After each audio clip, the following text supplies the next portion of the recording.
Welcome to RuPaul's Drag Race Recap for Season 8, Episode 5, titled Supermodel Snatch Game.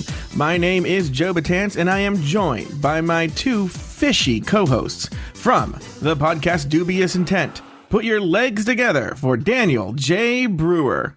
All right, this is a little awkward. I thought I was going to be the only one in a kimono tonight, so I apologize. I didn't realize that you were going to be wearing your kimono, and it's just, Hi, Joe. So nice to see you. I don't know if you just call an open bathrobe a kimono, but okay. Well, depends on your... And by the way, nothing else. I'm just wearing an open bathrobe, nothing else. Just, I look like just painting the picture there, Joe. Just painting the mental image for our people who are eating their Cheerios. Thank you, Joe Batans. And from the podcast Pod is my co-pilot, give praise to Allah for Taylor the Latte Boy. Oh, we're going to get... Oh, no. See, Taylor, now you took it. Well, now we're getting emails. You're the one who said praise Allah. Well, there's nothing wrong with saying praise Allah. I'm happy. God. I'm happy for a great episode. That's why I just. You, sir, you're being racist by assuming that those were ululations. He was being happy. I stepped on a tack, and that's the noise I make when I say true. ow. Oh, God. We're going to get emails. No, we're not going to get... I've replaced... We get emails, Daniel, if one of us coughs too many times now. No, you know what? Yeah, I find this... As a listener of podcasts, I always find it very uninteresting to for people to worry about what people say. Just do your craft, Joe. Do your craft. Be you. You do you, Joe.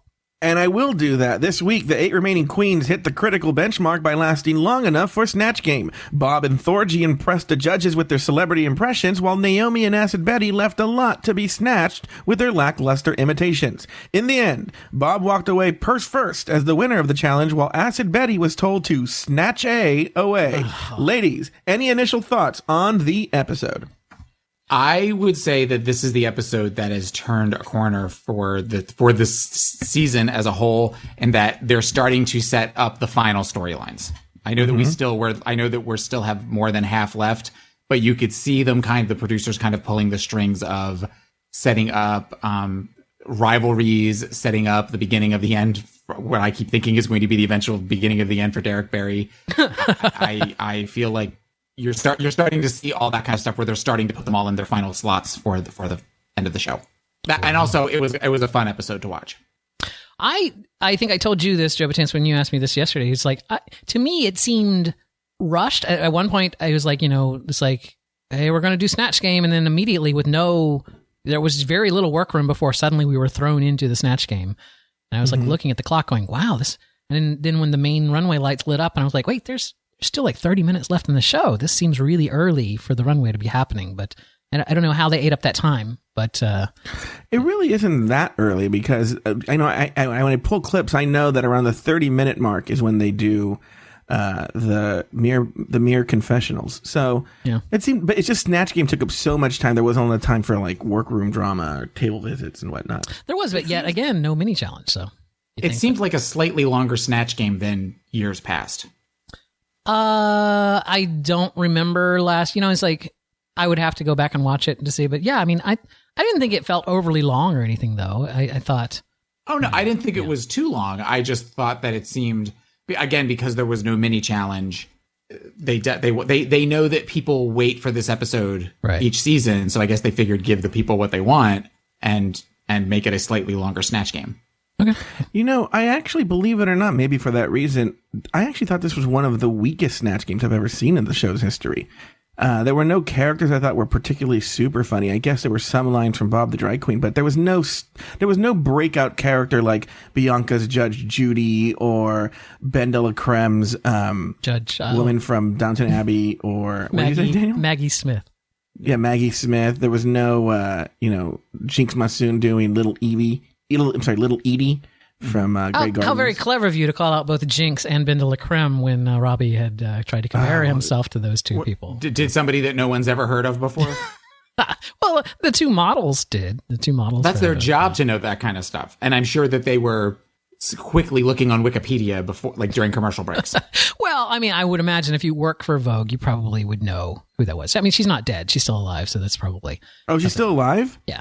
But I believe so. Someone will correct me if I'm wrong. But I guess I had read somewhere that there was some drama that went on, and that may be why it was kind of, the the mood was off or whatever, because the mood was off. Yeah, because there was some screaming and temper tantrums going on behind the scenes. At least according to the viewing parties. A couple of the queens have spoken about this in their viewing parties, that apparently the supermodels were giving really stupid answers, and why was RuPaul surprised by that? But I mean, to the point that she couldn't work with it, and so she threw her mic down and stormed off stage, and you could hear her backstage. Everyone stayed out on the stage. All the queens and the supermodels were singing, and they could clearly hear her backstage going, "Get these fucking people to like."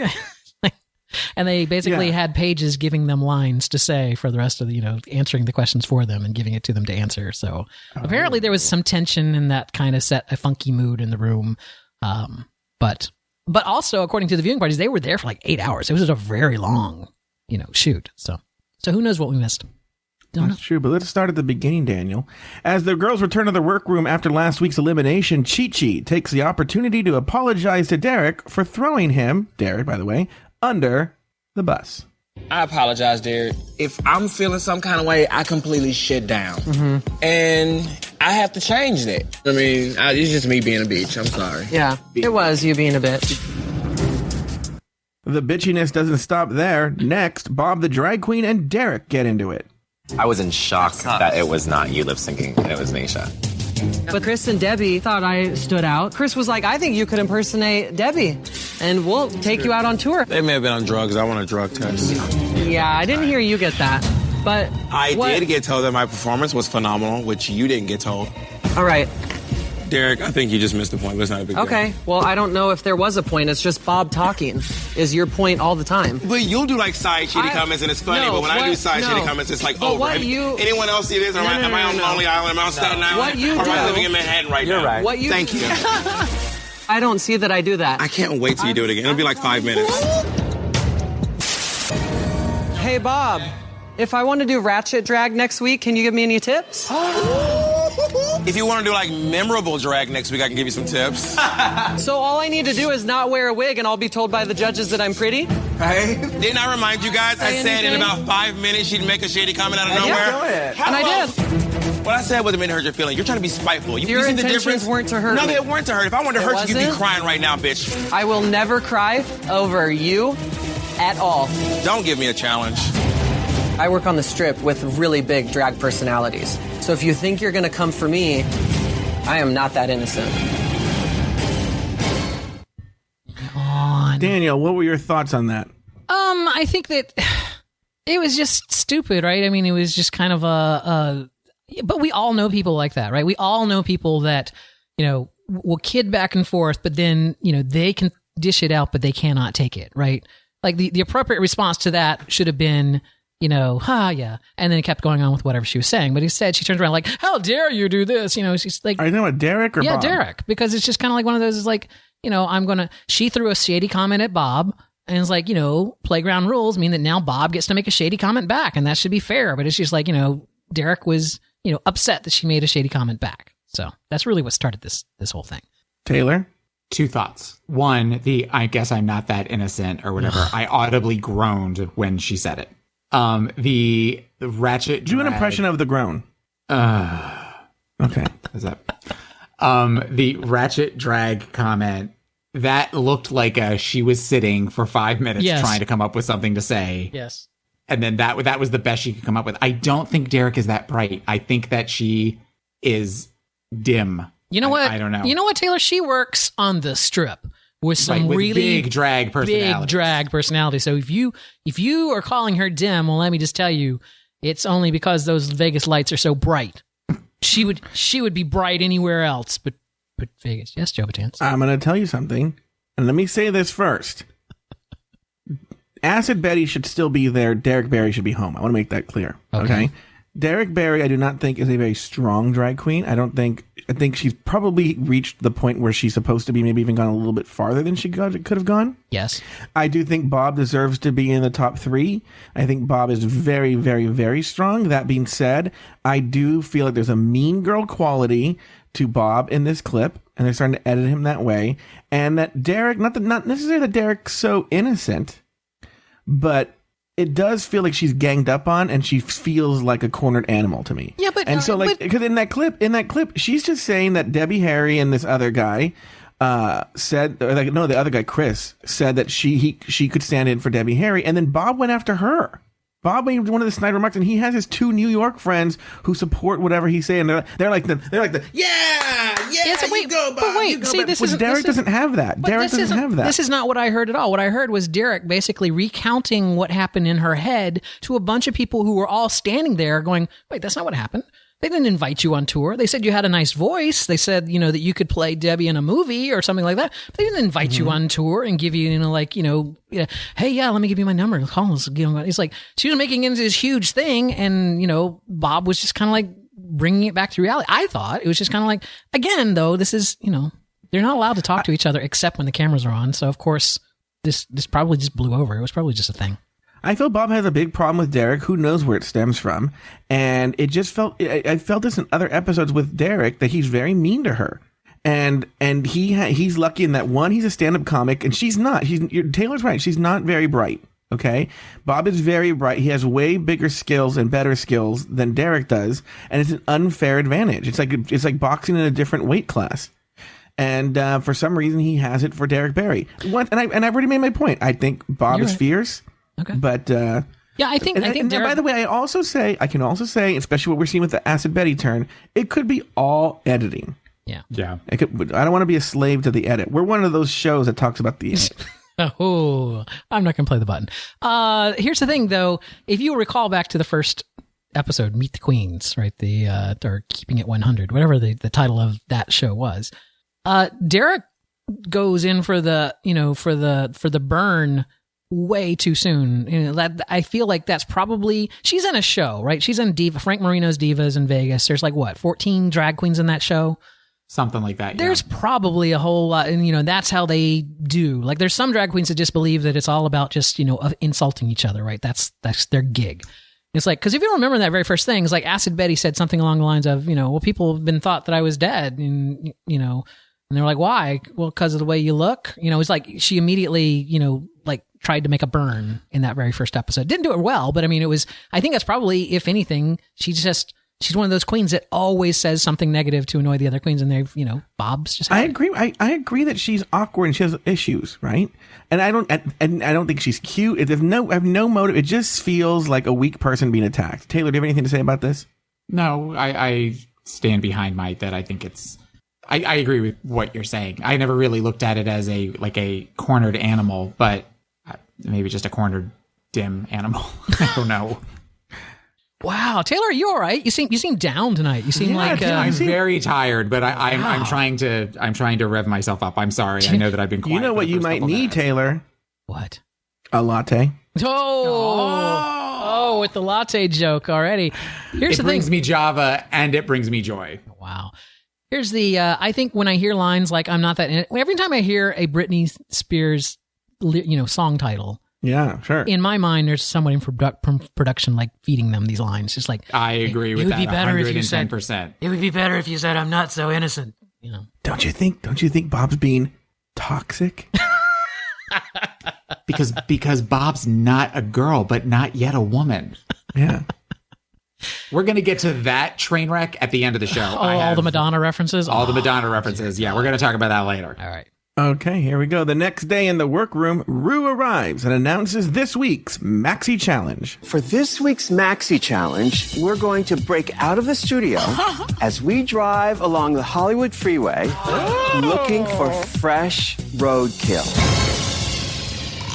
Then, back in the workroom, you'll need to transform the furry little pelts into evening gowns that scream #Critter Couture. Oh, hell, who am I kidding? It's time to play the Snatch game! #Snatch game. Now, you know how it works. Impersonate a celebrity, fill in the blanks, and stake your claim as a frontrunner in this competition. Later, during a table visit with RuPaul, Derek Barry struggled to make a choice about her character. Hey, Derek. Hey, Rue.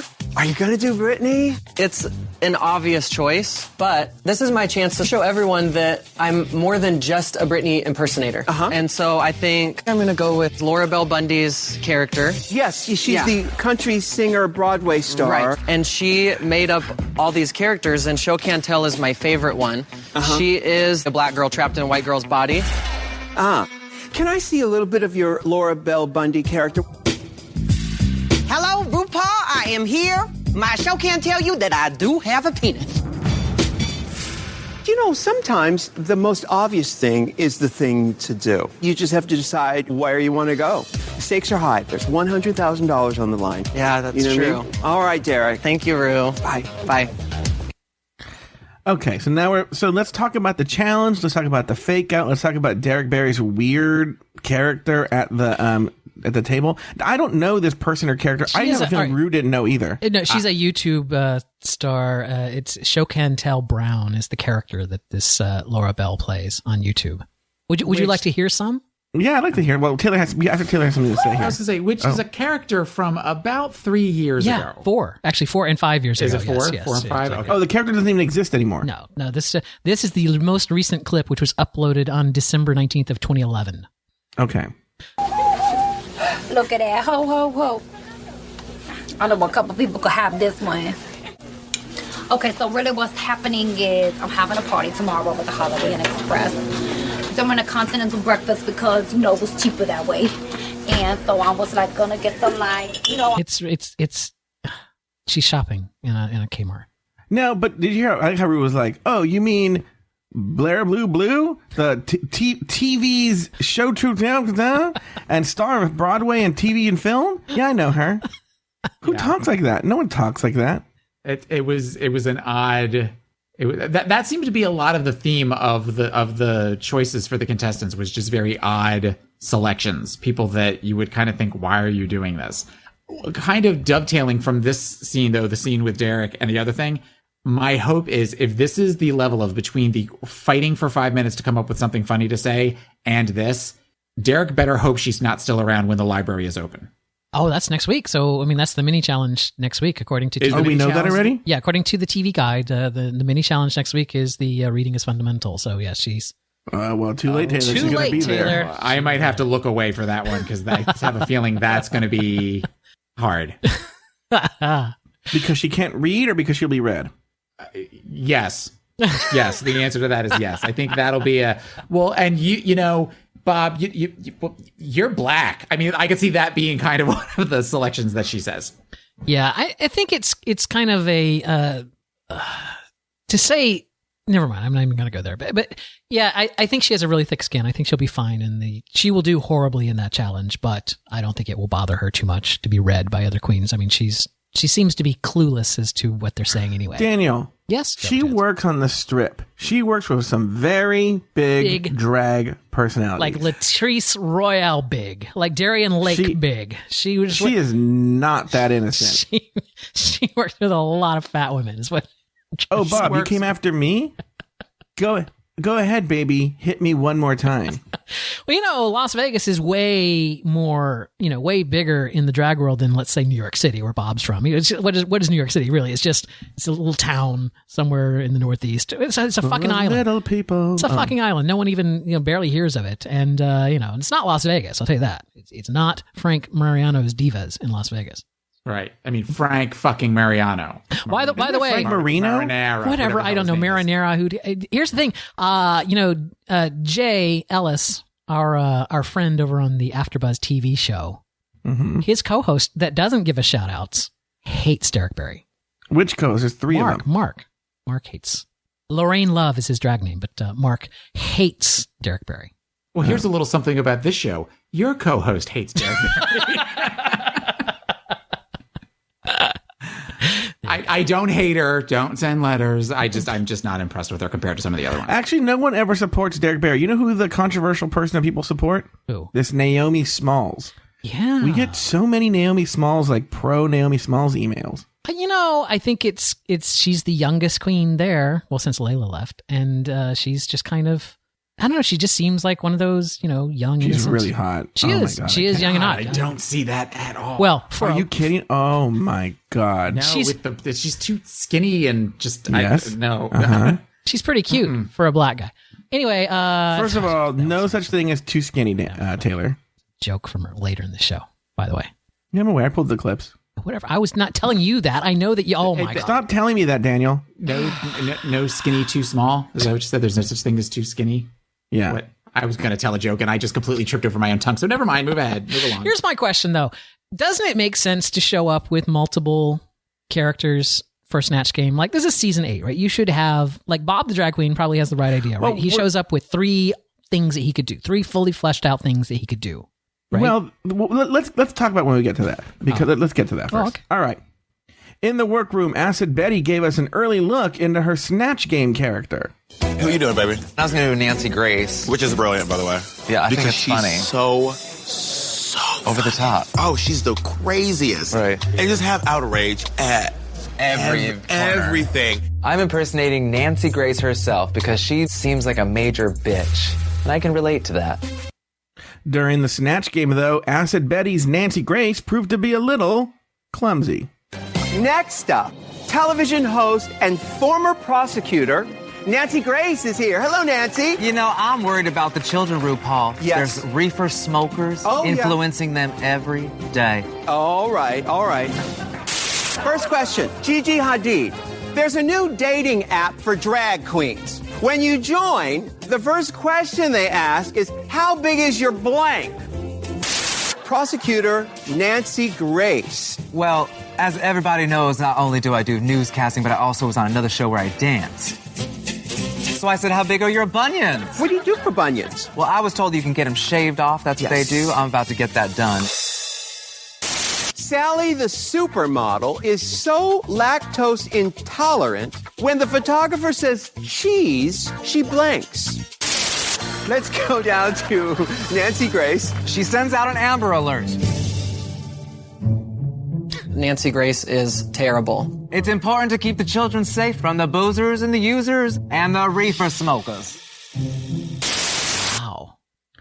It's Elimination Day, and Acid Betty offered a little peek into what it's like to be so caustic. I think there's a lot of queens at home who do not interact with me. It sucks that none of them ask me to be a part of their community. So I don't fit in anywhere.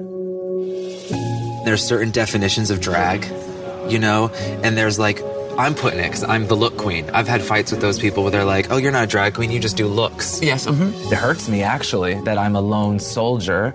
And I think that's that huge wall that I put in between me and myself and everybody else.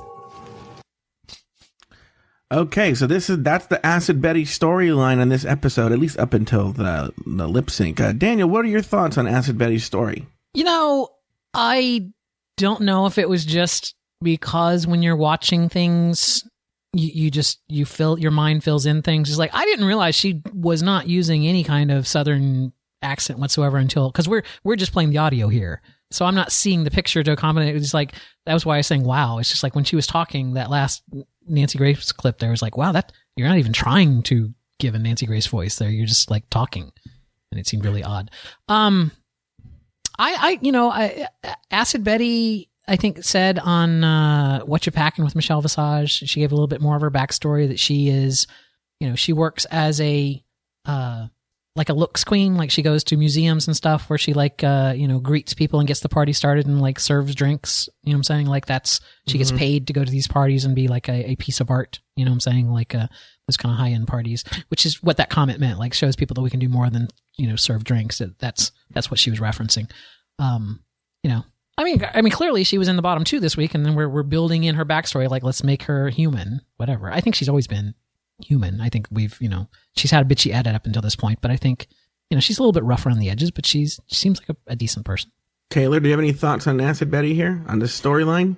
On her Snatch Game performance? When she said she was doing Nancy Grace, I actually got excited because I thought that's a perfect section for her. Just like with Bianca and Judge Judy, that's just a great to be that caustic, in your face, Yeah, because Nancy Grace is in fucking sane, right? Yeah, it's like, no, she is a lunatic. So she's the idea never met anyone on trial that wasn't 100% guilty and a fucking terrorist. You know, it's just like, Right. you know, it's like. So for it to fall as flat as it did, complete with the hair, you know, the hair was all off and she was coming in and out of the Southern accent. It was disappointing. And it's particularly sad because it reminded me a little bit of the parallel of this editing to the way they kind of did with Miss Fame last season, of where she was kind of not, she didn't lip sync. She was just sort of one of those that showed up places and was supposed to get the party started.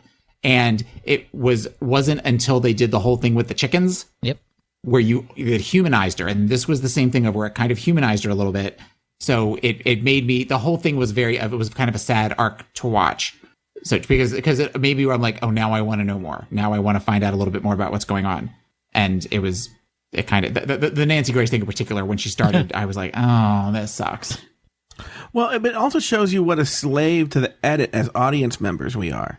That, you know, well, I mean, now look, she can't deny the cunty things that she said earlier, but like, it was definitely edited as she was the villain. And then in the last couple of episodes, we started to see a softer side. Now, taking into account that perhaps maybe if we say that the edit was sort of fair, maybe it could be that she's just one of the people that needs to acclimate to her environment. Yeah. You know, and that's sort of how she reacts at first. And now that she's gotten to know them, because let's actually work this out. If you're assuming 2 to 3 days per episode, and we're on episode 5, they've really only known each other like maybe 10 days to 14 days. Yeah. You know, and they only see each other when they're doing the drag race stuff. So, I mean, that's maybe it just took that long to get to know them. Yeah, I think, you know, artistic people can run that way too, right? I mean, we do a big podcasting event in Vegas every year, and when you're dealing with a bunch of, you know, type little a, because we're podcasters, right? We're not movie stars, but it's like when you're dealing with a bunch of little type A personalities, and it can be trying at times, right? People will blow up and scream and yell. I mean, they'll calm down and they'll get over it, but it's like, you know, that's just sometimes how creative people get, right? Things aren't going their way. And she's a graphic artist by trade, right? She does, you know, graphic art stuff. And so she's used to being on her own, drawing and designing. I mean, she does digital art stuff, but it's like, you know, that's her thing, right? It's like quiet, creative kind of, you know, space. And now here she is. I think we forget sometimes that this is a race. I've heard a lot of queens after the show say, you know, it is definitely a race. It's like, you are go, go, go. It's like you have, you know, 2 hours to do this. You have 2 hours to make an outfit. You have, you know, an hour and a half to get your makeup on, and then you have to go out onto the runway and stand there and watch for 5 hours. You know, it's like, so it's like you don't have that leisure time to get the things done. You have very little time to get things done, and then it's go, go, go, hurry up and wait. And I think, you know, that can be frustrating. And I think that feeds into the producers a lot, right? That makes great television because we just get to see the areas where they blow up. But, yeah, I don't even know what my original point was. Now I'm just babbling. Do you have any more thoughts on Acid Betty and her storyline this episode, Daniel? No, I will miss her. I thought, you know, we'll talk about it when she leaves. I mean, I thought she was great when she left. She left. Oh, I see what you mean. Yeah. Taylor, do you have any final thoughts on her storyline? No, I think that I stand behind my statements from before. You know, I had to go to Wikipedia earlier in writing this episode to look up something, and I saw on the chart, you know, they note who was eliminated, who was safe, who was placed high, who was placed low, and Acid Betty had the most highs. I think she had like 2 or 3 that she was always in the top 3, you know, and I think she even won a couple of times. Oh no, only one. I think only Bob's won twice. So she at least did she ever at least win once? I think she did. No, didn't she win the very first challenge? What was the very first challenge? No, Kim Chi won the first challenge. Kim Chi won the first challenge. Yeah. So she did very well. Like if you actually look at it as a numbers game, like I guess we can talk about this at the end. But I think it's really weird that Acid Betty went home if you're just looking at a pure numbers game. But okay. I think if you look at previous seasons, though, early strong contenders went home early as well. I don't think this is that shocking in that I think that there have been other ones that have won maybe 1 or 2 of the first 3 and then went home in the 5th or 6th episode where they just assumed this is it. This is, you know, just hand me the crown. And then they had 1 or 2 bad things in a row, but then they never really recovered from it. Yeah, but I think I sort of feel like she had one bad thing in the Snatch game, but her look was great. Yeah. Acid Betty did not win a competition. She was she was in the high side for the first 3 competitions. She was safe for the 4th competition, and she was eliminated on the 5th. Okay, well, let's move on to Naomi Smalls. In the workroom, Naomi Smalls shares some insight into her original Snatch game character. What character are you doing? Well, I was going to do Whoopi Goldberg. The Color Purple is like one of my favorite movies and so quotable. Everyone knows The Color Purple. Yeah. I've been working on it since I found out I was going to be on the show, and I cannot wait to be able to prove that I am a performer. I'm not just a runway queen. Things get awkward when Bob the Drag Queen mentions that Whoopi Goldberg is one of many characters he's considering for Snatch Game. Who are you doing? I'm torn between Whoopi Goldberg, Uzo Aduba, who's an actress on Orange is the New Black. Oh, yeah. And my last choice, which is probably my favorite, but I look the least like her, is Carol Channing. I want to show you how much I look like Whoopi Goldberg. So Bob basically has like 10 characters that he could possibly do. All of a sudden, he's got the Sister Act outfit on. He's like really giving that Whoopi look. I think that if you hit a man has the right to knock you out. You don't want to get hit by men, don't go around hitting people. That's all I'm saying. This is going to be the Whoopi game instead of the Snatch game. I'm realizing, oh shit, I might be out of my league here. So I'm going to have to go with my plan B backup. In the end, Naomi Smalls chose Tiffany Pollard, a.k.a. New York, as her character, but the performance was less Big Apple and more Naomi Smalls Apple. Did production feed you that line? She's not that innocent. Up next, reality superstar Tiffany New York Pollard. New York is in the motherfucking house. First question, Gigi Hadid. There's a new dating app for drag queens. When you join, the first question they ask is, how big is your blank? Let's move on to Tiffany New York Pollard. How big is your clock? Because drag queens love a big-ass clock, right? Lady Bunny has an unusual way of celebrating gay pride. Instead of the rainbow flag, she hangs her blank out the window. Moving on down to Tiffany New York Pollard. When I think of pride, I think of my hair. So I just had $800 weave. That's an $800 weave? Oh, of course. Blended. It's Elimination Day, and Naomi Smalls shares what it's like to come from a loving but mixed-race family. Do you have any siblings, Bob? I have 2 brothers, actually. Uh-huh. How many do you have? I have 8 brothers and 3 sisters. Whoa. That is crazy. And you said you're adopted? Yeah. Do they have a talk where they're like, will they want, like, one day, like, just so you know? Like, it's very obvious that I'm adopted. These are my parents, so growing up with white parents. I'm a rainbow family. Like, this is my mom. She's gorgeous. Yeah, she's like the best mom ever. I'm literally the only gay one in my family, and I have a Christian background, and I've heard stories of kids being shunned from the family and all that, and my mom has done nothing but make me feel accepted, and she's just an amazing woman. I love my mom. Growing up, I literally had like the best parents and best childhood. Did you ever feel a need to just study up on black stuff? Kinda. It wasn't a weird thing until I got into high school and middle school, and people were throwing out all these like black references. Yeah. And I was like, wait, what does that mean? Did you grow up with like black culture was like secondhand? I grew up in an all-black family. I went to all-black high school, all-black elementary school, and a majority-black middle school. Like, I get called Oreo like all the time. It's obnoxious. Or like, oh, he's kind of cute for a black guy. Oh, don't even get me started on being cute for a black guy. It's really obnoxious. I think you're kind of cute for a black guy, Naomi. Thank you, Kimberly Chi. Taylor, he of the Latte Boys. What were your thoughts on Naomi Smalls' storyline as heard on RuPaul's Drag Race Recap? Okay. Okay. I think that of the stories, if you're trying to pull at the heartstrings, this one was the weakest of the stories that we've heard so far, but it's also the happiest of the stories. So, that's kind of the trade-off in that, she was adopted by a loving family, surrounded by siblings, and, she seems she was hot for a black guy. And she's kind of hot for a black guy. So, but I mean, it was almost kind of refreshing to hear that it wasn't and then my parents beat me and that's why I'm a drag queen kind of like story that you hear, and I'm not trying to stereotype there. Again, please don't send the letters. I guess that's kind of what I got from that story. Like it was when she said, I have this many brothers and sisters, and well, this is a picture of my family, and I was adopted. It was like, oh, okay. So, because you hear the piano music start, you think, oh God, now this is the part that brings everybody down. And it didn't necessarily do that. Now, that being said, because we've heard so many tragic stories and that kind of thing in the weeks before, it didn't necessarily resonate with me like maybe some of the other ones did. It didn't pull me in emotionally.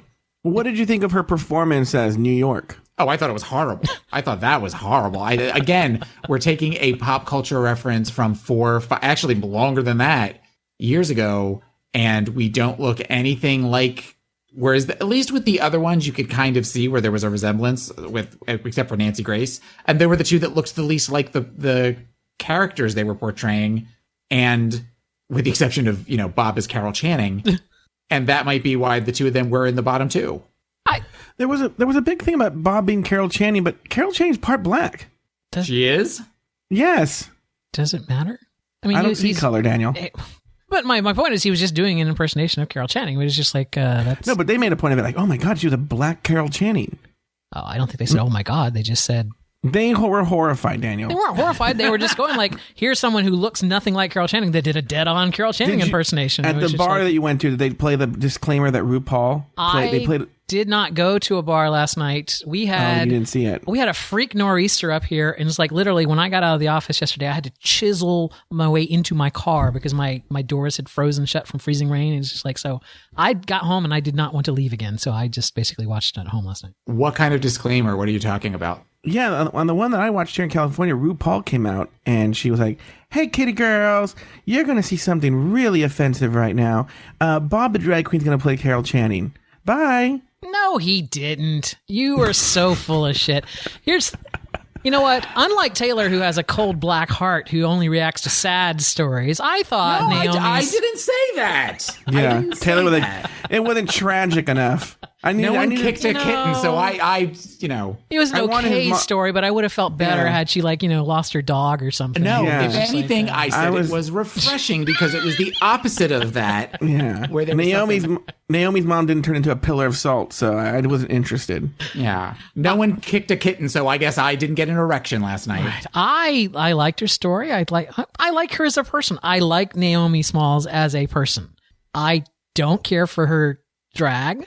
I think, they were correct to clock her for just keep wearing the same outfit. And, but yeah, her New York Tiffany Paul, it's like one of those things, right? It's a pop culture reference from 3 or 4 years ago, but it's not a good pop culture reference from 3 or 4. You know how, I could say where's the beef, which is a reference from the 80s, but it's one that stuck, right? It's one that everyone knows.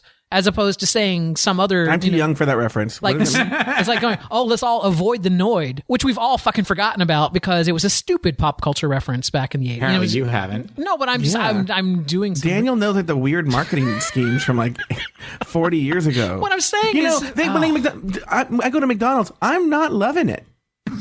Maybe I don't deserve a break today. It's like being Fred Figglehorn or something. It's like, yeah, that was cool 5 years ago. It's, and it was relevant then. What the fuck is a Fred Figglehorn? Hi, it's Fred. He was on YouTube. What? Oh, that YouTube. This is my point. But my Taylor, point. This is the deal. He heard us making him sound old, so now he's going to try it's not YouTube references. It is not that at all. What I'm saying is that it was a stupid. I'm young, everyone.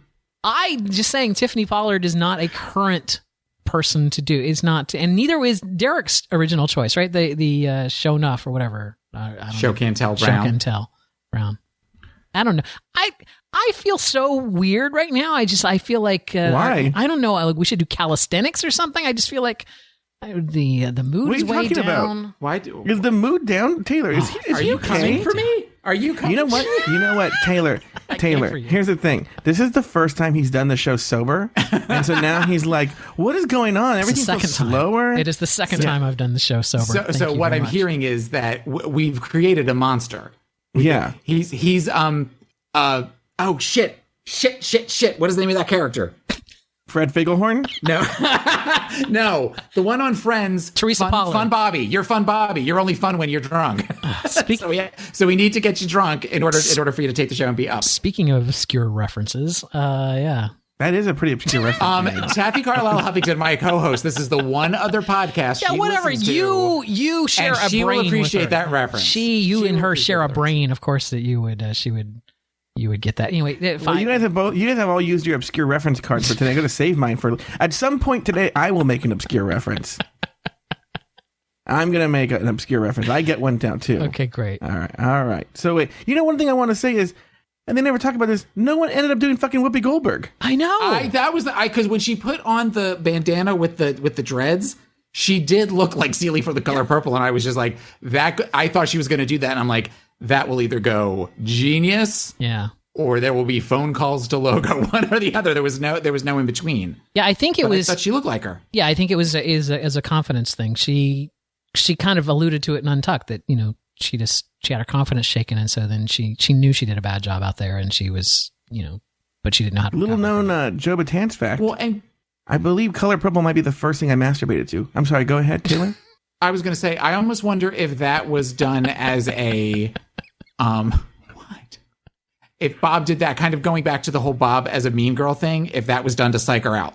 I don't know. You know what? To me, though, that whole thing where Bob was like, let me show you how much I look like Britney, like a Whoopi Goldberg. Like Britney Spears. Let me show you how they all should have come out done it like Britney Spears. If they were smart, the other 6 would have come out and said, we're all doing Britney Spears. By the way, I just want to clarify this right. I love Bob the Drag Queen. I find him to be hilarious. I would love to go see him in a show and whatever. But at this point in time, here it comes. To me, it's just kind of like, why don't we just give Bob his own show? Because he's just kind of distracting from all this other stuff. It's just kind of like, he chews up the scenery, right? He chews up when he's on screen, but they just keep putting him on all the time. It's just like, let's just like have a little less Bob. I want to meet some of these other queens. Just like, I like Bob. I'm going to tell you something. I bet you the editor's saying we're giving you as little as we can. That there's so much Bob material.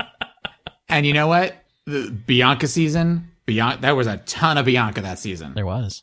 So I think that it's one of these that when you have people like Derek who they have to feed her, again, allegedly they feed her, I'm Not So Innocent, and some of the other ones that are on there, I think that when you've got somebody that's giving as much as she's giving, they're going to use that as much as they can. Now, that being said, the comment that Michelle made at the end of Runway, I think that's telling for future episodes. Can you say that stronger? I will turn off this microphone and walk away from this podcast right now. What? I don't get it. I don't. Oh! I get it now. I get it. Now, he's trying to take a piece. What did Michelle say? She said something about you tend to be grandstanding a little bit. You tend to be like showboating, that sort of stuff. Almost like we get it. You're funny. Bring it down a notch because it's starting to get old. Yeah, and I rarely agree with Michelle Visage, but I did agree with her on that. I thought you were getting ready to say you rarely agree with me. No, I always agree with you, Taylor. Always. Move on. Thank you. Why did no one ask any more questions about my masturbating to Color Purple? I couldn't hear. Wait, what? This was a long time ago. All Taylor. I heard was Color Purple. What? And then I interrupted you, and then it got Skypey. You've masturbated to The Color Purple? Well, yeah, it was the only book that I had in my house when I was like 11 or 12. Well, we had more books than that. Book? Oh, yeah, the book, not the movie. Gross. That would be weird, Taylor. What he's not telling you is actually the kids' book, The Color Purple, which is just all about the different shades. It's Harold and the Purple Crayon. That's the book that he actually was Purple comes in violet. Oh, yeah, dude. I have beat off to Grimace so many times. That's your obscure reference, isn't it, Grimace? No, that's not even my obscure reference. I'm still saving my obscure reference. You're going to pull out Mayor McCheese and the Hamburglar next. It's just like... We all see. It'll be so Birdie. obscure you won't even know I'm saying it. Birdie from breakfast. When McDonald's started having breakfast. Wasn't that his name, Birdie? Yes, her name was Birdie. I hated that character. All right. Skypiness aside, Joe Batanz, let's just dive right into our looks, shall we? Yes. Are you coming for me? I believe I came for you, dear. Let's take a look at the looks. The first thing we want to take a look at here is RuPaul's outfit for this weekend. What did you think, Joe Batanz? Well, I got to open it up. What did you think, Taylor the Latte Boy? Okay. I remember I made a comment a couple of weeks ago that she was looking age appropriate or something, and I got like the gay gasps. Yes. I think I realized what the difference is on her compared to other seasons. She looks like she's been working out. Like her arms are really fit. Yes. And her like her neck and everything, it just seems like she's a little, and I mean this in the best possible phrase, her angles are a little harder.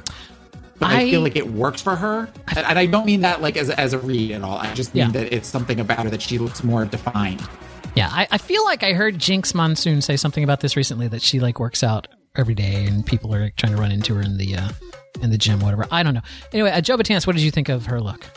Well, it's funny that you say that because I noticed it was very pronounced this week, the Vaseline on the lens when it were a shot on her, and then the actual when you watch it in HD, it's probably not that apparent on SD, but when you watch it in HD, it's like her filter on her camera when she's on the judges table is so foggy with the Vaseline, and then you go cut back to the normal one. So maybe yes, she's working out, but.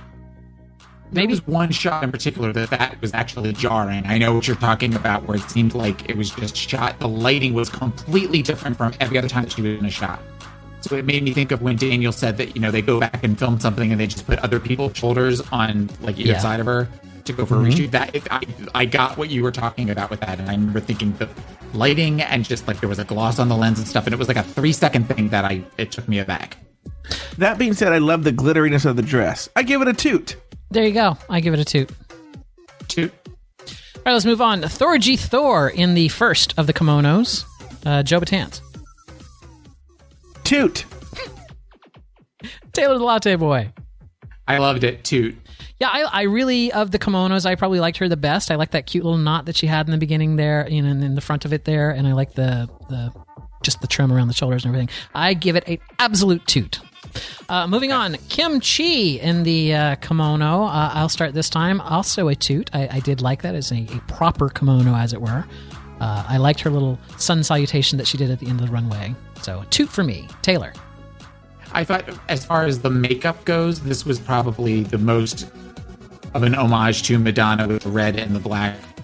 And the kimono was it was a beautiful kimono, but it was sort of basic to me compared to like when you think about the Madonna, that there's just something that I can care for as much. Sorry, but it's still a toot. It's a toot look.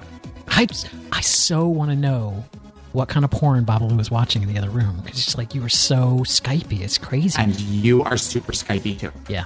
Joe all right. Is not. You are super Skypey. Joe Batance, what did you think of the of Kim Chi? Toot. Do you want to elaborate, or are you good? No, I don't know fashion. You're lucky I can do toot and boot. All right, Derek Barry, boot for me.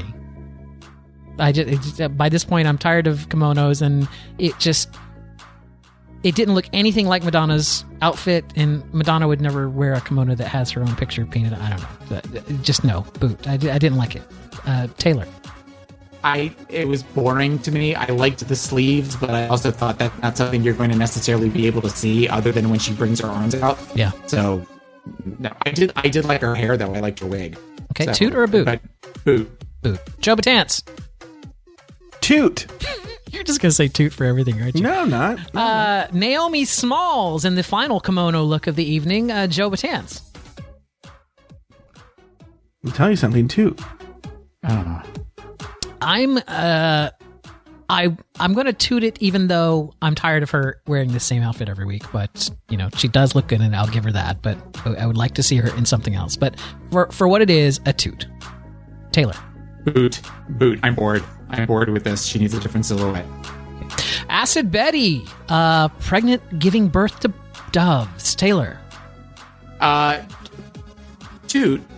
It's just because it was, for one, it was the first one that wasn't a kimono, but also it was an original look that was a little different. It wasn't what you expected for a Madonna look. So for that, I would definitely give it a toot. All right. Turn your camera off. Just click on the camera thing. Let's see if that clears it up. Joe Batance, toot or a boot? Toot. It was super original. I liked it. I'm going to give it a toot also. I thought it was very clever. Robbie Turner, Joe Batance. Toot. She's wearing her League of Her Own outfit. Taylor, what did you think? Toot. This was probably my favorite of all of the looks. Okay. And it was perfect for Robbie Turner because she likes to do old school stuff. So it was a great homage to her style, but also using Madonna. So, toot. Is it me, or do her feet look weird? It's like her feet look tiny compared to the rest of her.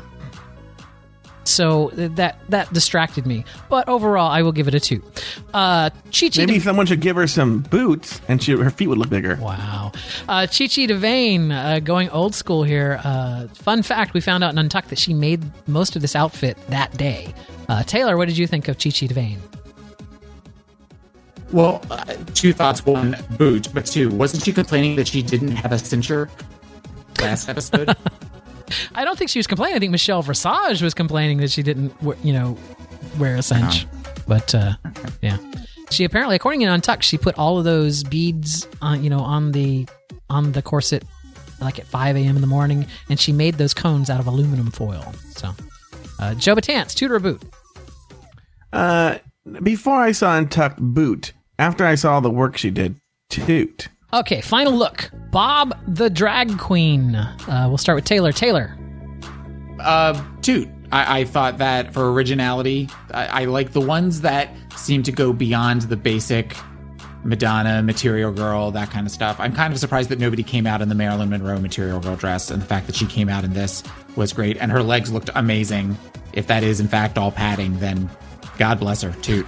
Oh, I also feel like Evita, the look from the Evita premiere, the Evita when she was with the veil and stuff like that seems very drag queen. Yeah, I was very surprised that Robbie Turner didn't come out in the Vogue, like that Elizabethan, the big dressy thing that she loves. Oh, that would have been a good one, too. But that's something Raja would have done. Yeah. But, Joe, you toot or boot on Bob the Drag Queen? Toot. All right, I'm going to be the odd man out here. I'm going to give it a big boot. I don't know if you can see here in this screenshot. You can clearly see her 5 o'clock shadow. She looks like a boy in a wig. I mean, it's like, this to me is the least drag queen look that she has done.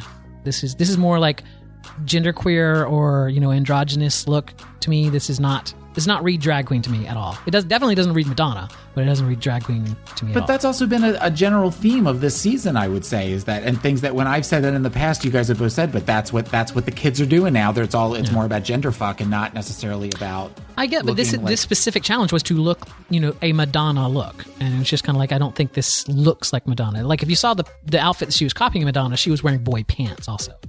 Yeah. So. One thing that I thought was interesting about this look in particular is, and it was very much more noticeable if you watched Untucked, under the 69, she had embroidered RuPaul's Drag Race. Yes. And I'm assuming that she probably has somebody, or she could do that herself versus taking that someplace, because I would think that would be a violation of the rules. Yeah, I mean, she probably... This is for RuPaul? I mean, this is for Bob? Yeah. I think Bob can sew. Yeah.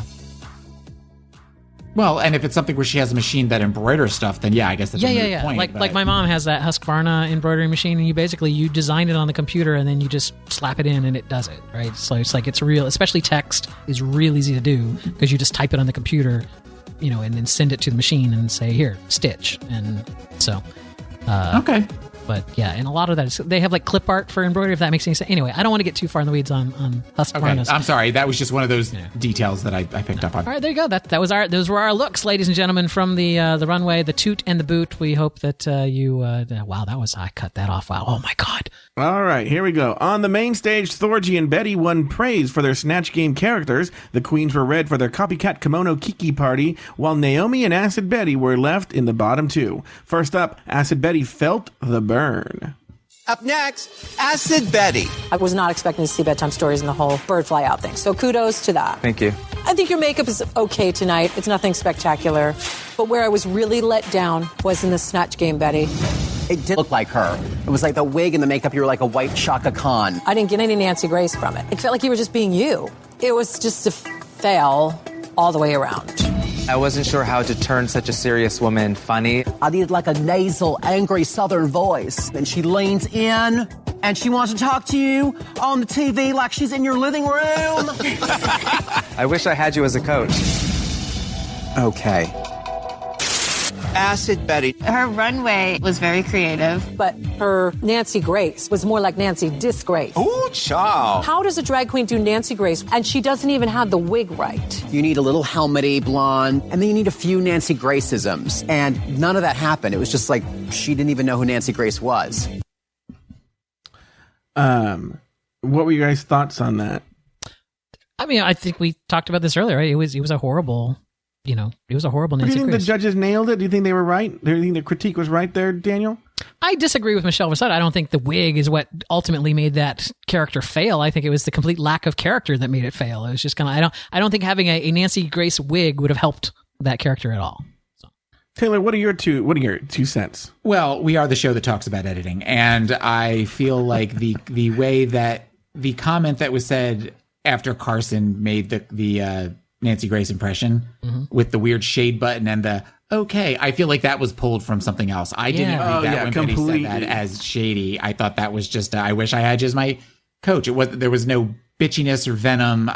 It was ridiculous. Now that being said, one thing that when we occasionally will do Nancy Grace impressions, myself and one of my co-hosts, and we will choose things like Carson did, and then we will always end with explain at the end, because she does that a lot. She's famous for that. So that would have been something that she could have done during Snatch Game. Even though the wig didn't look right, if she had gotten the character right, you would have forgotten about the wig. Yeah, that's what I mean. It was just odd for her to zero in on that. It's just like, really? That's your problem, was the wig? It's just like there's a lot of other problems. Next, Naomi Smalls was cut down to size. Well, how long do you think of these things, really? I mean, it's just like half a second. Up next, Naomi Smalls. It's becoming quite predictable for Naomi to come out in basically lingerie. This is where we go, oh, maybe I should switch it up now. In Snatch Game, I got lost with the boobs. I think if you would have just stuffed it to the max, it would have made the character a lot more obvious to me. That was your moment to go OTT. I was very underwhelmed with my performance. It was just not coming out, and I'm like so embarrassed about it. All right, thank you, Naomi. Naomi Smalls did Tiffany Pollard, New York. She didn't do New York. She did not do New York. She wasn't New York, she wasn't Connecticut, she wasn't New Jersey, she wasn't Long Island. I don't know what she was. But Naomi's was my favorite of the kimonos. She made me want to wear it, but I don't know if it really screamed Madonna. It didn't scream kimono either. No. It was a bathrobe. God, I want to have sex with Naomi Smalls so badly. I don't get it. What do you mean? It'd be like just a daddy because you hate long legs. black people, Taylor. I don't hate. Oh my God. I like Bob the Drag Queen. There you go. Yeah, he's cute as a black guy. Yeah, but you like him like in a minstrel. You like a minstrel show kind of way. Oh wow! I mean, I'm so glad you all can't see me on the camera right now. He's actually like packing up his eyes. He's like, oh yeah, Taylor, you're gonna find me on the internet. You know, it's so much easier to be mean to people when you just see like their little picture right there. I know. Wow. Like when I don't see from your weeks where you didn't have your camera up and running. Yeah, I don't. Oh, I know. I'm sure you can turn your camera back on if you want. Anyway, here's the. I think I've said everything I can say about Naomi. I agree. Yeah, she just keeps doing the same look. I mean, yeah, they're dead on that. Yeah, you know, it's funny. Did you see, was it on Untucked? No, it couldn't have been the show. It must have been Untucked, where someone said, like, well, you know, maybe you should try a new look. And she was like, what? Yeah. Oh, yeah. It was Robbie Turner that was telling her that. And yeah. And she said she has two more robe and like bathing suit outfits waiting to go. And Robbie's like, you've done the same silhouette like every week. And I was like, really? It's like, how is she floored by that? This is coming from a guy who wears jeans and a black t-shirt everywhere he goes. Yeah. Well, there you go. Because she's 21. I don't know. She's just. Oh, yeah, I guess she's a little older than I am. So, okay, the girls went head-to-head in a lip-sync battle for their lives. The song, Madonna's Causing a Commotion, which I'm sure Taylor knows all the words to. Do you, Taylor? I might know all the words to that. I'm a big Madonna fan. So much like are you? Yeah. Madonna has been my go-to gay icon since I was about 17. Wow, so was this... This must have been an exciting episode for you then. Well, I was excited to see the look. So you imagine my dismay when half of them come out in the same fucking outfit. Right. But I think of all of the songs in Madonna's catalog, the reason why they picked "Causing a Commotion" was a little confusing to me. There's so many. I'll tell you exactly why. Done. Tell us. It was the cheapest. It was the cheapest one. Yeah, no, I understand that it's one that is never on Greatest Hits, though I think it was on Immaculate Collection, but you never really hear anything about it because it was attached to a movie that she did versus one of her from her catalog. So yeah, I get that it's one of the cheapest ones, but I just was kind of like, I used to know this gay guy. He loved Madonna. He was into Madonna, right? And he had this speech he would give, like a memorized speech he gave, right? And I was like, oh, it sounded memorized. And I thought, I didn't know where he got it, right? And then I saw some other gay guy who had no connection to this gay guy, and he knew the same memorized speech. Do you know this memorized speech, Daniel? But like, I don't know it, but something along the lines like, in 1982, so-and-so Chacon showed up to New York with 54 cents in her pocket. It was like, it had 50 something in her pocket, and it showed up in New York City. Do you know the speech that I'm talking about? I kind of know the speech you're talking about. I want to say that was part of her Behind the Music, the VH1 Behind the Music thing. Oh, I don't know where they got it, but they know. I'm sure. I'm guaranteeing at least one person will email us about this and give us the speech. There's some speech where people know this speech, and I was like, "What the? These Madonna people are so crazy." Maybe they're just reading from her Wikipedia page. Yeah. Have you been to a Madonna concert, Taylor? One of the best concerts of my entire life was the Blonde Ambition tour. Weren't you just talking about on your podcast about the book? The sex book? We were talking about the sex book a couple of episodes ago. Yeah, that we still own the sex book. That was the Taffy's daughters. That was the nursery rhymes that she read to them as they were trying to sleep at night. I think was out of that book. Not really. What were some of the other best concerts you've been to? I just want to see if just for comparison. Okay, Madonna. That was the best concert I've ever been to. Madonna, Blonde Ambition tour. Blonde Ambition tour. Pink, the Truth About Love tour that I just saw a couple years ago. That was probably one of the best ones I've ever seen. Wow. And I want to say Janet Jackson Rhythm Nation was probably one of the best ones I've ever seen too. The gay trifecta here. Yeah, that was definitely, those were big. But when you think about it, they're bright. There's lots of pop music. There's tons of choreography. There's tons of costume changes. That's what I'm all about. Okay, let me ask you this. No, but I don't think you understand, Joe. In 1978, she dropped out of college and she relocated to New York City, and she had very little money, and she worked as a waitress at Dunkin' Donuts and with modern dance troupes, taking classes at the Alvin Ailey American Dance Theater, and eventually performing at the Paralang Dance Theater. I mean, you got the facts, but that's not. It has something to do with like $54 in her pocket. You don't understand. It was the first time she'd ever taken a plane. The first time she'd ever gotten a taxi cab. She came there with $35 in her pocket. It was the bravest thing that she's ever done.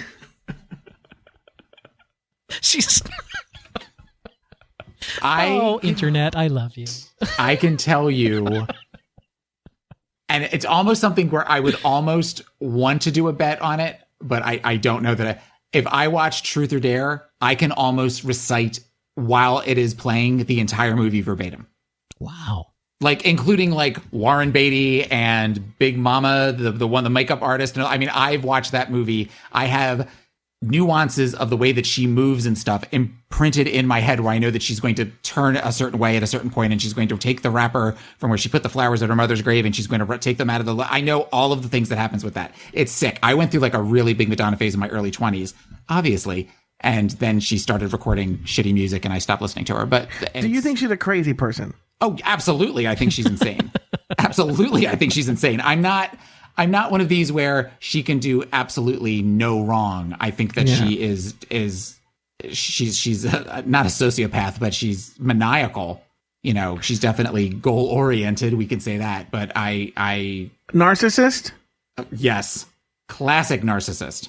Now, let me ask you this question. Why do you think there are a lot of gay men who they cling to these pop idols and they can do no wrong? I know people that we have friends in common who, like Mariah Carey, could literally shit on a baby. Diva. No, it's the diva factor, Joe. It's the woman diva factor. It's just that goes synonymous with gay club life. It's But why does it extend to their personal lives? I can see being a fan, but thinking they're a crazy person. Well, I think part of it is that you are okay. Gay men in particular are often, what's the word I'm looking for? Shallow. No. Well, yes, but no. Clicky? They feel inferior. So they're looking to people like women who are often in our society looked at as inferior, who are strong, powerful women who get what they want, and they want that for themselves.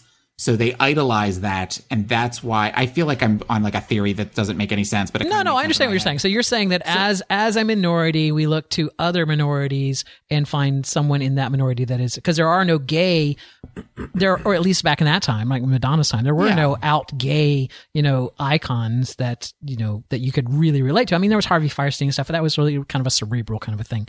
It was just but you look to another minority, aka women, and go, look, here's a woman that's bucking the trends, right? She's she's not letting that hold her down. She's like, and so you aspire to that. You're like, going, yeah, I can be gay and be happy with myself, and I can rule the world or whatever. Yeah, and I mean, every generation has one. I mean, for my generation of that age, I think it's Madonna. Yeah. You've got our friends who are very, other friends that are very into Mariah Carey or Janet Jackson. My generation, it was what's her name? Eleanor Roosevelt. Dorothy. What was her name? I can't even think of her name. Liza's mother. What was that? Judy Garland. Judy Garland. See, yeah. Back in my day, it was Julie Garland. You've also got Lady Gaga and Beyonce and all that kind of. I think it's just that they respond to that. Judy Garland. You didn't hear me say Eleanor Roosevelt, did you? I did hear you say Eleanor Roosevelt. You were choosing to ignore me. I chose to ignore you. That was really more. That was more the girls, the lesbians of my day, really looked up to her. I don't know what I'm trying to say anymore. I have not. Joe, you've taken us off the rails here. Go ahead. After the lip sync, Rue rendered her final decision. I'm so happy that I came. Wait, stop. What clip number is that?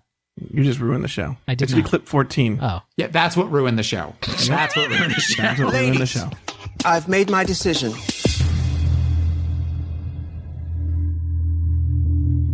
Come on, girl. Naomi Smalls. Shantae, you stay. Oh.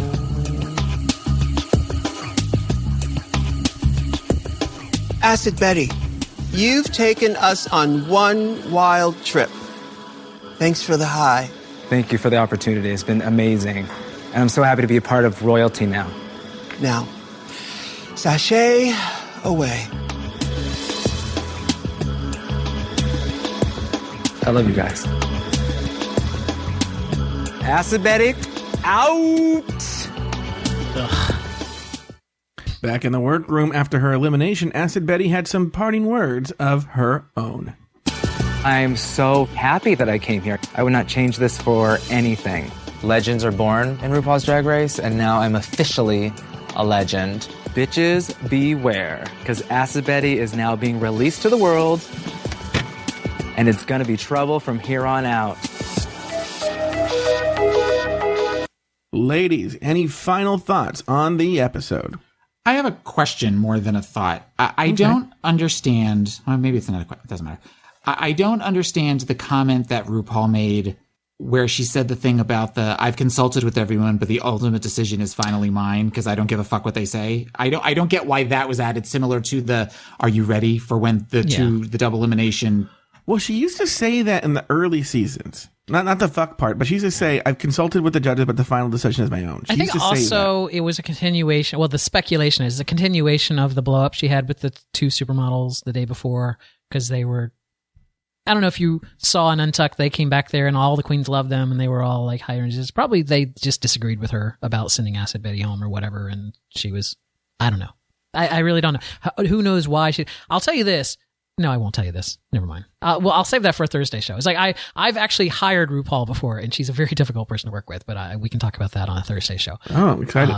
The one thing I will say is, I was, the speculation I read, there was a huge rumor mill, and that's what I was waiting for. That's why I was thinking of going to the viewing party with Willem and Laganja Estranja yesterday in downtown Los Angeles, where I live. I don't live in downtown Los Angeles, but right.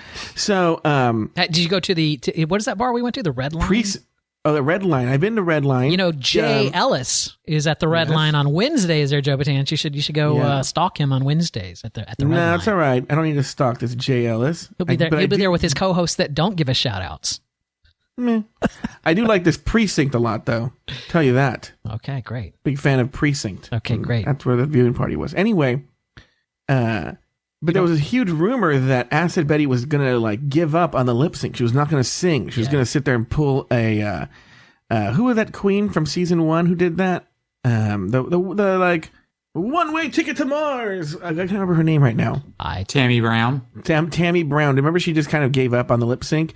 There was a theory that either Acid Betty stormed off or that she just stood there and people were waiting for this, and then it was just a standard issue elimination. I would say. That lip sync could have been, between the two of them, Naomi definitely did better, but I could have seen that being another twin elimination. Neither one of them was necessarily anything that really stood out. I think for the outfit she was wearing, she did a good job, right? She had to pull the birds out of her tummy and get rid of those and whatnot. I give them both props for dancing in heels, not doing a Naisha and kicking off their shoes.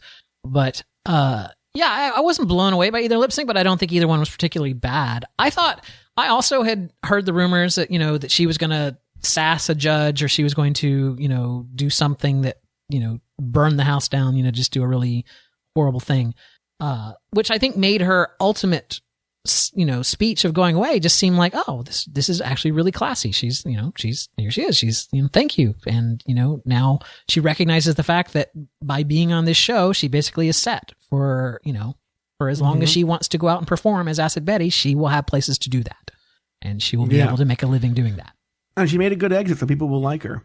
Yeah. She. You know what? Maybe this was a whole part of her plan. Be a bitch in the beginning. Now you're going down into the whole. Here's what I'm saying. Before the show ever started, Acid Betty sat in her room and said, "One day RuPaul will do a drag race show, a drag queen show, and this will be my plot line." Right.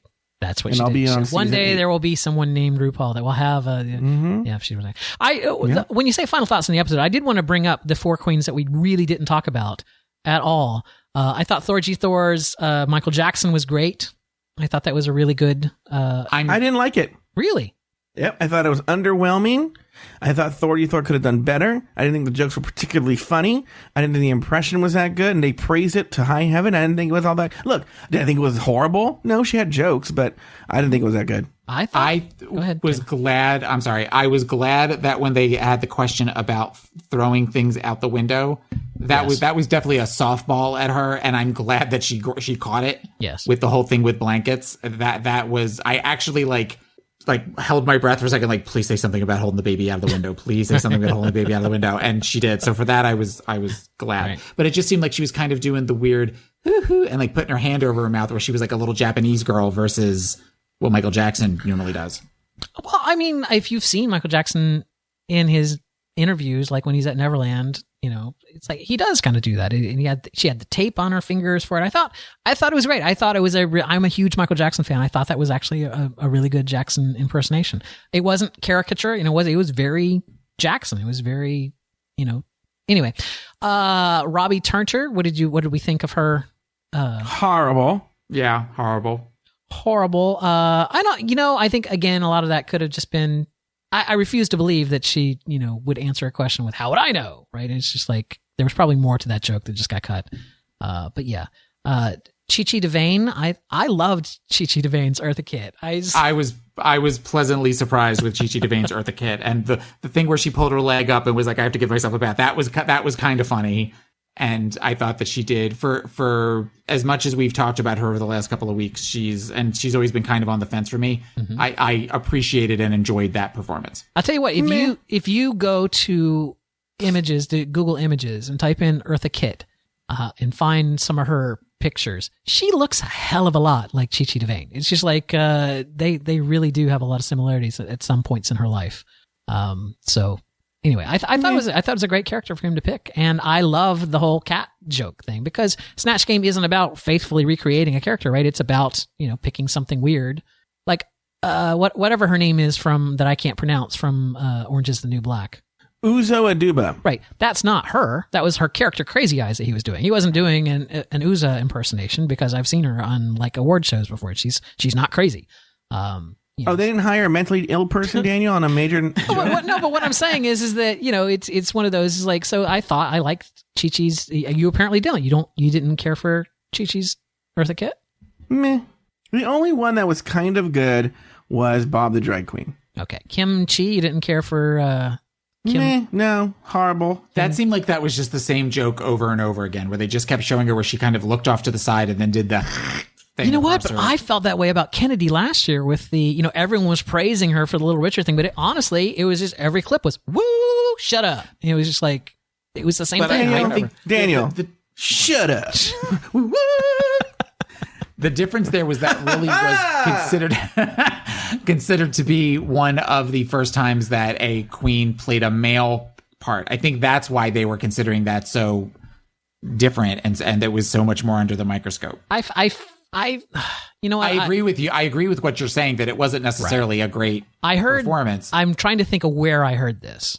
It was on one of the recap shows, and I want to give them credit. I don't know I think it was Grizzly Kiki that I heard this on, where they were talking about last season, the big hubbub about her playing a male on Snatch Game. Well, it's like Milk was playing, what's her name? Sharon Needles, who was a man, right? It was just like, it's you like, talked about that on your... Yeah, people have played RuPaul before, right, and so it's Alyssa Edwards. Not that big. Yeah. I also thought of another time we talked last week about a bald person going down the runway when Milk came down as RuPaul, but in a suit versus dressed as in one of his gowns. Oh. He came in with a bald cap on. Wow. I think that was the week also he went home. Well. Anyway, I just wanted to mention those queens because we kind of, didn't really talk about them and everything. So good to know. Good to know. You guys hated everyone except Bob the Drag Queen. I'm telling you, at the risk of sounding like a previous episode of this show, I thought the show was very underwhelming. I've expected better. There have been better Snatch games, There have been better Snatch games, but you know what? It is kind of a one-trick pony too, right? At this point, they don't want to repeat that many, so it's like they're kind of running out of people to do on Snatch Game. Well, it's the same thing like this episode where RuPaul was clearly not into it. Yeah. That you could, if you guys don't believe us, go back, rewatch it. There, you can feel the tension through the screen. There's something off during that Snatch Game, and it has to do, I think, with that tantrum. It does. Also, but if you want to talk about useless shows or like horrible shows, that version. Then check out Dubious Intent available on iTunes. I was going to say, then keep listening to this podcast.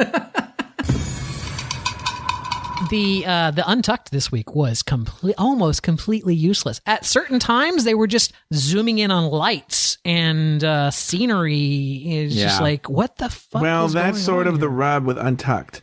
So Untucked, the closer we get to the finale, the more boring it gets because you have fewer and fewer queens. So the fewer queens have to, they have to rely on them to carry the show, and they don't always necessarily have the. I think the biggest problem with Untucked, and I'm going to do a quick Google search here right now just to make sure that what I'm about to say is correct. I think last year was the first year that they moved Untucked to YouTube, right? We all know that's correct. But that wasn't my thing. But what I wanted to see was last year they weren't all the same length. Last year some of them were shorter, some of them were longer. I think the thing that's changed this year is that they are selling Untucked as a TV. Like in Canada, it airs on TV. And so, therefore, they have to be 22 minutes. Yeah, 22 minutes for the commercial breaks and stuff like that. Whereas last year, Untucked was just kind of more, if they didn't have a lot to say, then it was only a 15-minute show, right? Or it was only a 12-minute show. It's like, they could do that. So I may be wrong because I'm not finding it right now, and I don't want to spend too much time. Wow, we just heard Daniel say he may be wrong. This is like a groundbreaking Thank episode. God that's on a recording. That'll be edited out, so we won't have copies of it. But that's still. All right. All right. I just wanted to bring it. Fine, I'm done. Let's take this puppy home. Well, that concludes this week's episode of RuPaul's Drag Race Recap. Follow us on Twitter at Drag Race Recap. Drag Race Recap. Friend us on Facebook at facebook.com Drag Race Recap. And make sure to visit our website we have a new website, right, Daniel? DragRaceRecap.com. DragRaceRecap.com, where you can find all of our contact information. Well, not all of it. I'll put it up there. It needs to be there. Yeah. Leave us a comment and find all of our old episodes. So, until next week, for Daniel J. Brewer, Taylor T. Latte Boy, and myself, Joe Batance. Sashay away until next week.